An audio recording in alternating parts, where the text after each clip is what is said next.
So me and my Frozen 2 Anna wet brush have been trying to figure out what to do with this hair, and yeah, it isn't really working out that well, so you're stuck with us today. So in this month's video, because apparently I'm uploading monthly now, not the ideal situation, but I'm gonna try. So one thing I've noticed that's been muy bizarro about this year is that there's been a lot of drama regarding brand owners and makeup brands. And when I say this year, I don't mean the past 12 months, I mean literally in the span of 2020. There have been like at least 5 kind of big scandals regarding makeup brands, and it's only February, so yeah, it's a little unusual that it's all coming in so thick and fast. I saw this post on Instagram completely unrelated to like the beauty sphere, basically saying that it's felt like it's been a whole year happened in the past like month and a half. Yeah, that's how it feels with the beauty community. We've had quite a bit going on. And there's actually a couple of things I'm not talking about in depth in this video, like Julia's Place sponsoring a drama channel, and whatever Morphe and Jaclyn Hill are doing, again. Like, what I'm talking about in this video, this isn't even the only stuff that's happened this year, but I thought, since drama channels are going to be funding college funds using the ad revenue from like 5 videos per scandal that happened, I thought that it would be good for me to save you all some time and just cover everything in this one video. Might be a long video, but at least it's only the one. You're welcome, saved you a lot of time. Also, this video counts as Problematic Brands Part 2. I did like a video about my stance on some problematic brands, like around the start of my channel. This is going to be the Part 2 updated version remix featuring Japanese bonus tracks. And it's also going to be quite a bit better than that one, because I look better, I've got better hair, better lighting, and I know how to use a hairbrush now, so improvements! So now we're going to take a quick detour into Disclaimer Drive. Yeah, that's right, it has a theme song. So I just want to put up some disclaimers for this video because always surprised. But in this video, I'll be stating some of my opinions on brands and certain regulations I'm holding myself to. These opinions are my opinions, and any opinions and regulations and rules I set on myself are only directed towards me. Like, I can only control what I buy, what I spend my money on. That's my thing. I don't want to, at any point, offend anyone, because I think that if you're coming online to offend people, you probably don't have that much talent. And I also don't want to attack anyone or insult anyone for thinking differently, because I know that everyone has a different thought process. People have different priorities and think about how they buy differently, so I'm not in a position to attack people just because they have a different opinion to me. However, there is a twist. Not a twist, there's a catch. Please don't attack me. That's the catch. I'm not made for conflict, so please don't attack me. I am going through enough. But anyways, let's get down to some of the brand drama that we'll be talking about a little bit more in depth in this video. So, roll title. So, last year, Anastasia Beverly Hills had a bit of a tumultuous year. They had a lot of different releases, and this whole strategy of them releasing a lot of different palettes, that really polarized them, and it put them in the spotlight of channels. Like, every anti-consumerist channel was going on about, oh, why are they making so many palettes and whatnot. Like, it was like a big topic. So this year, we were thinking, what are they going to do now? Are they going to still release so many products? They've released a mini Norvina palette, they've released the Amrezy palette. Was that this year or was that last year? I don't know. But apparently they're slowing down on the releases, but they decided to do something else that was rather polarizing. They decided to collaborate with Rodan & Fields. If you don't know, Rodan & Fields is a multi-level marketing company, or an MLM. And MLMs are, if you haven't heard, kind of evil. They're essentially a legal form of pyramid scheme. They're quite predatory, and if you don't know about MLMs, I'd highly recommend looking into subreddit anti-MLM. That's a pretty good resource. Or literally just any Reddit thread about MLM. You kind of get the gist after a while. So the problem with ABH doing this collaboration, it was like a brow bundle with a multi-level marketing company, is that a high-end brand of such prestige, well, any high-end brand really, or any brand really, but especially a brand like ABH, partnering with an MLM is enabling all of that predatory ickiness of that system. And naturally people didn't like it, because usually employees of MLMs lose more money than they earn, and often they get into like debt and all sorts of stuff. There are all sorts of horror stories about it. So naturally people were not happy about that, and I think people were justified in that. I will say, I harp a lot on Norvina on this channel, but she handled it quite well. She was like, oh, what's that? Oh no. we're pulling that. Like, she kind of got onto that quite quickly. I will say it is unusual that she didn't know about an MLM, because being a brand owner of a large prestigious brand, I assume you need to know things like that. So that was a little sus. And also, it doesn't justify why this all happened in the first place. Like, where was Anastasia in all of this? Wasn't there like a little caption on the bundle that said, "A curated bundle by Anastasia Soiree herself"? Like, all right. So this was, like, handled. Oh, so that made the situation even more icky of like, oh, there was a knowledge of this. And it wasn't just, oh, la-di-da, it's okay, we can do this. It doesn't really, we don't know what's going on with this band. Like, oh, there was a little bit more of a connection in here. So it's a little unfortunate. It is sad to see that one of the most prestigious makeup brands is kind of going down the shitter. Don't get me wrong, the last palette I got from them is probably my favourite one of theirs, the Alyssa Edwards palette. It's a gorgeous palette. But in terms of their release strategies, public image, the whole PR thing, I haven't even gotten into the whole PR thing. And I'm not even going to get into the whole PR thing. All I know is that if I never received a PR package in my life, I probably wouldn't be missing that much. It's more hassle than it's worth, dear. But to see the downfall of APH, so to speak, yeah, wow, how the mighty have fallen. Literally, that sentence was made for this situation. But enough about that. Let's move on to our next brand drama.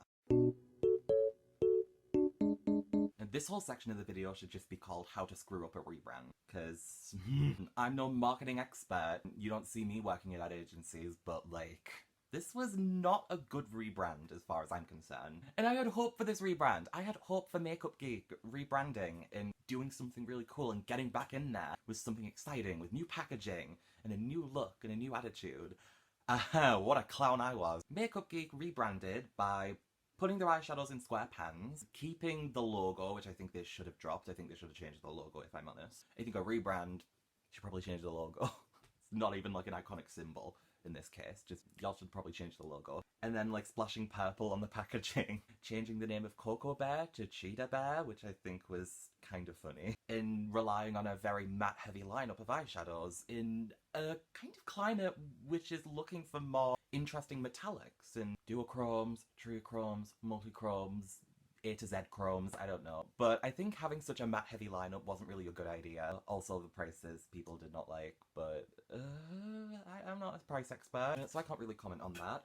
What I can comment on was the absolute shit show that was whatever Marlena was doing to Tina. Even with an underwhelming rebrand, you have to just plunge the brand's reputation even further down by abusing the copyright strike system. What else is new? Using a point of privilege in the beauty community to tear down others. Imagine how tired we are. Like, squandering such an opportunity to rebrand and have that place in the beauty community again in order to just tear down people who are picking out bad things about a product. Like, one, way to squander a great opportunity, and two, that doesn't make you look very good. So that's like two sins. The whole fancy face copyright thing, and then the rebrand not being very good.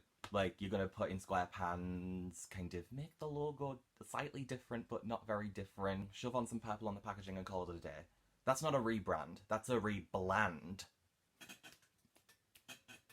Yeah, I did think of that one last night. Be proud. Now I wonder what brand is coming up next in my train of brands now.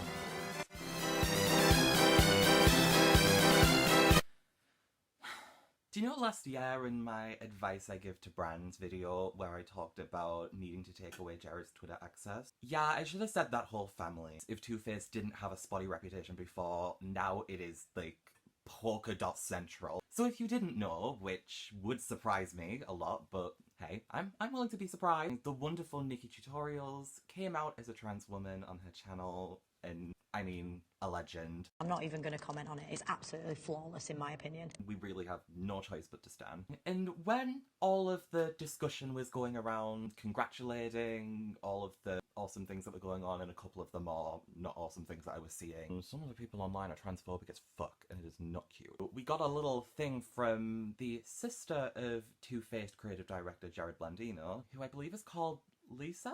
I think. She changed her Instagram bio to transgender her. That's not the only thing she's been lying about, which, first of all, I take a lot of issue with that, because to imply that hiding someone's gender identity is lying, first of all, it's not true, it's not correct, and it's also not nice either. First of all, someone's gender identity is frankly none of your business. Like, realistically, it just isn't. And also, they might not be ready to talk about it.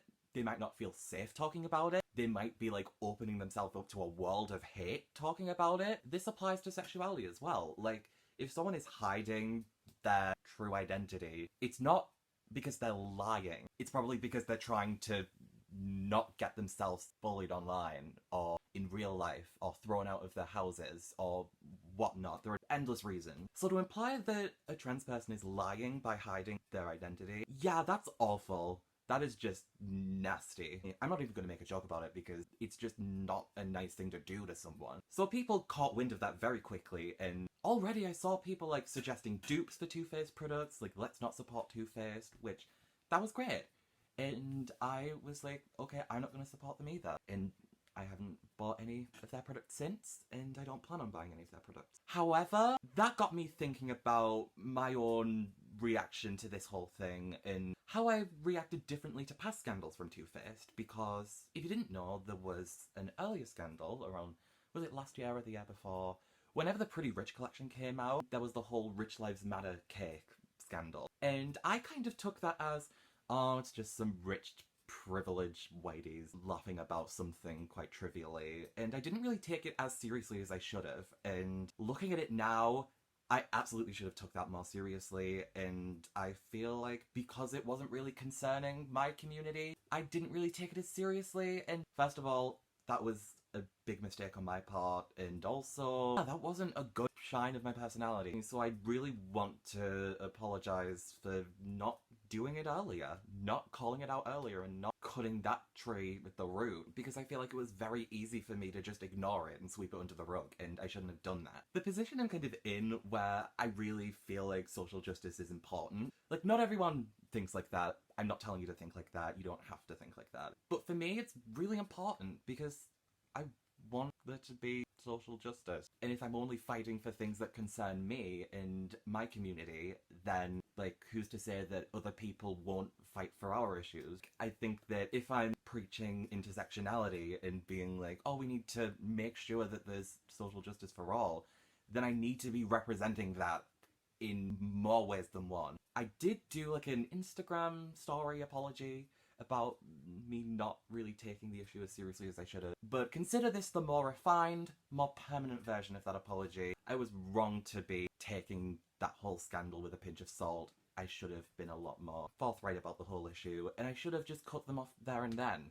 And I didn't, and for that, I'm really sorry. Alright, so that was Apology Corner over. As you can see, I did not get a grey hoodie because I just wanted to do my normal thing. But also, this isn't about an apology. This is about moving forward. And moving forward, I'm not going to be buying from Too Faced anymore. The last product that I got from them, I actually got last year, before the whole thing went down. I got the Melted Matte in Wicked, which was something I've been looking for a while.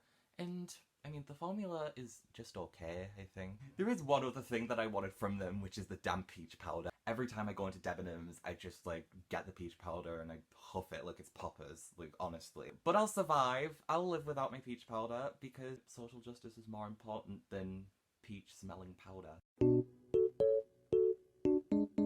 So I'm not sure if I can really call this a twist as such, because I feel like people weren't very surprised by this. Known anti-vax, anti-Semitic tattoo artist with a neo-Nazi husband, Kat Von D, announced the separation of her and her brand, which is now known as Kindness Vegan Beauty Discovery / Doing Good Vegan Beauty. I'll stop making that joke when it stops being funny. So those companies are separate now, and the new name is baffling. And a million people have made jokes about that. I'll just leave it at the name is baffling. That was a choice. Not sure who decided that, but I hope they aren't getting as paid as much as they are, because it was a bad call. One thing that's interesting is that Kat Von D seems to be a little bit bitter at influencers about the whole thing. There was this interview that came up where she was essentially blaming influencers for not really accepting her brand, because it's not like other brands and it's like different and it's out there and people aren't really accepting it because it's a different climate. And it's like, oh yeah, that's not really true. People don't like your brands because people don't like your anti-vaxxness. There are also a lot of people that don't really like your anti-Semitism either. Yeah, you can blame influencers all you want, but I'm gonna blame your shitty values. And then there have been this discussion because it was confirmed by Kendall that Kat Von D will not be receiving any financial whatnots from this brand anymore. It's cut. Properly cut. So people were discussing, oh well, now can I support this brand? Like, has this changed my perspective on supporting the brand? There have been a lot of people discussing it, and I've been thinking about it too. I've been thinking about what my new stance is on this new brand, this new KVD vegan beauty brand. And my stance is, I don't know. Honestly, that might disappoint some people, because I know a lot of people want hard and fast answers to these things. But, like, the question of supporting a brand, especially like a brand that's had such tumultuous history, it's not really something that can be answered in just 1 minute, or 1 day, or 1 week, or even like 1 month. Like, sometimes it takes time to think about whether you want to support a brand. My stance at the moment is I'm going to wait a few months before reconsidering anything. I think that first of all, I want to have some time to mull it all over. Also, I don't think this story is over. I think that there is more to this story. I think that stuff's gonna come out soon. That's not like insider gossip, that's just like my headcanon. I think that there's gonna be something that comes out about this that's a little bit more than what it is right now. And I also want to see how the brand pans out. I want to see if the releases get less shitty. Let's just say that. I would like them to find a nice eyeshadow formula again. After swatching that Vegan Love palette, ooh, that was bad. Horrendous quality, so hopefully they might find the ability to make good eyeshadow. From one big yikes person to another. So, I have not talked about one of the biggest releases of 2019 yet, and the reason I haven't been talking about it is because I've been praying that if I just close my eyes, stick my fingers in my ears, sing la la la and ignore it, hopefully it'll go away and I never have to hear about it again. Surprisingly, that didn't happen, and the Jeffree Star and Shane Dawson collab continues to be the plague of the internet. Like, that whole saga just makes me want to eat glass, like, literally. I know that sounds dramatic, but, like, the amount of, like, discourse about it, and about how this was the release of the century, and about how this was, like, really exciting, and it had this, like, documentary, like, infomercial. Let's be realistic, it's an infomercial. It's QVC with jump cuts. So aside from absolutely hating that collab and wishing that it would disappear off the face of the earth without trace, it actually taught me a very valuable lesson about my stance on Jargamal Smurfblood. And this is where we get a little more serious and a little more introspective about the whole thing. Now, my stance on buying from Jeffree Star has not changed, but my reasons for doing it have changed, and I want to explain this part. This is kind of a little bit of an interesting development. What I'm saying is, yeah, there is a possibility that Jeffree Star has learned from his mistakes, is no longer racist, has learned a valuable lesson, has turned over a new leaf, whatnot, people can change, etc, etc. That's possible. I'm not going to argue that because I am not in that whole circle. For all I know, he might have genuinely become not racist, and if that's the case, that's lovely. However, I still don't want to buy from his brand, and the reason is because, I still hate his personality. In all honesty, like, he just doesn't seem like a nice person. And I think that's what's keeping me from not buying his brand. If he was like a really like genuine person that seemed like they'd really learn from every single thing, then maybe I'd reconsider it, but he still doesn't seem like a nice person. He's still arguing with his devoted fans. He's still appropriating black hairstyles to gain outrage and is absolutely not remorseful about it. He still just doesn't seem like a very nice person. And I think that when someone's brand is so tied to their personality, especially with this whole collab, that's like the brand is the person. Now, I do think that there's a whole spectrum of like whether you can separate a brand from its owner. I think it's not like a hard and fast rule of one or the other. I think that it's kind of like a chart. It's like brand, owner, and then this is like relationship between them. Like Stila, where it's up here, like Fenty's down here maybe, got Nude Sticks over here, Ofra over here. Jeffree Star is literally in the corner. So that's why for me I still don't want to buy from his brand, because every time I see one of his products I think of that nasty, nasty man. And again, here's another disclaimer. I didn't want to have to go back into disclaimer drive again, but I'm gonna do it. This is personal. This is my opinion that I'm holding to myself. This is not something I'm going to put on anyone else. With something like personality, it's obviously incredibly subjective, so I'm not going to crawl into your wallet every time you want to buy a Jeffree Star palette and give you a TED talk about whatnot, because it would be pointless and fruitless and kind of like a waste of my time. Like, I've got stuff to do. I've got kids to put through college. I don't have time for this shit. The only thing that I can control is where my money goes. And as far as my wallet, we're not going to do that. we are not doing that today. Also, I did want to talk about the new purple palette and how it's rather white. Yeah, I'm not surprised. So those are the brand dramas I've covered today, and I wanted to round this video off with my blanket rule. I am going to do what aligns with my feelings, with my moral compass. What I feel like works for me, I'm going to do. I have reasons. I have ways to justify buying from certain brands and not buying from other brands. And if you want to know those reasons, I'll tell you. I have no issue telling you that, because I know that being on a public website, I'm kind of justified.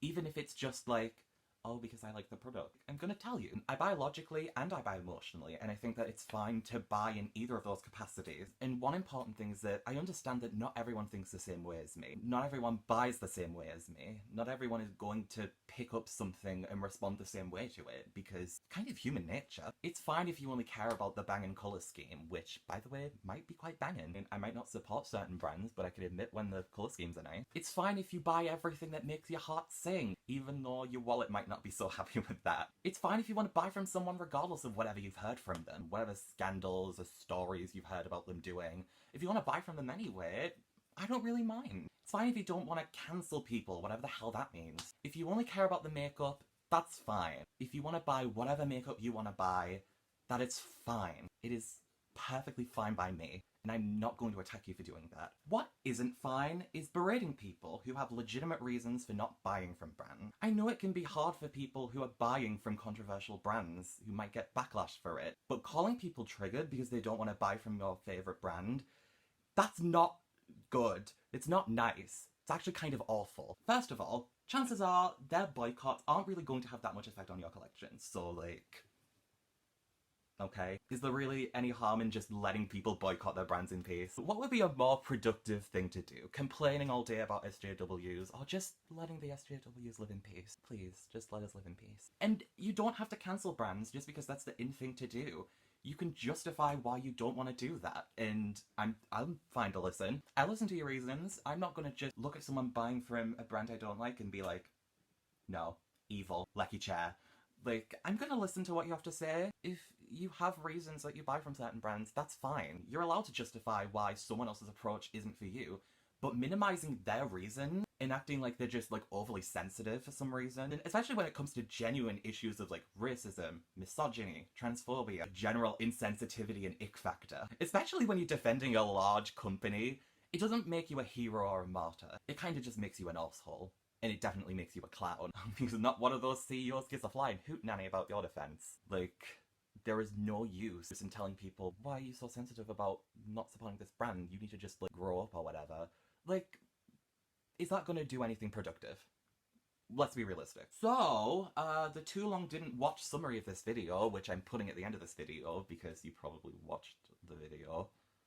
I don't know how structure works, but my message is you can buy from whoever you want. I don't mind. It's okay, there are people I follow who buy from brands I don't support, and that's fine, because people have different reasons for doing that. I'm not gonna think less of you as a person for buying from certain brands, because I get that people think differently. People have different responses to different brands and different scandals and different things that happen in the world.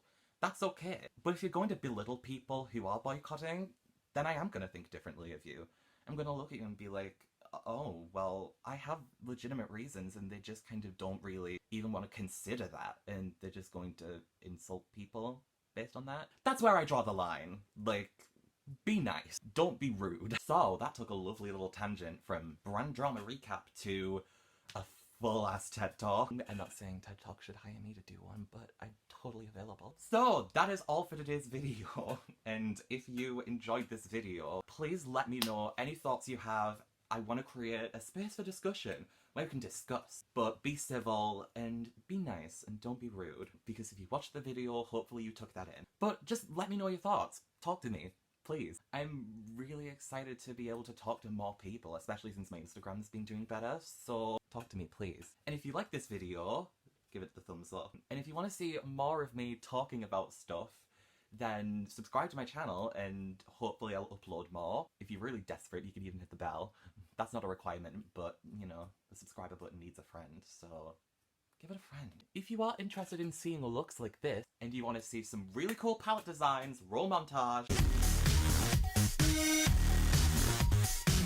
then make sure you are following my Instagram. And if you want to see me talk about random stuff, I am on Twitter, because sometimes I just like talking. But thank you for watching this video, and I hope you have a really amazing day. And if you don't, I hope that something good happens. And I hope I see you again. Please, please, please don't leave, even though it's the end of the video and you probably will leave at this point, but bye anyway.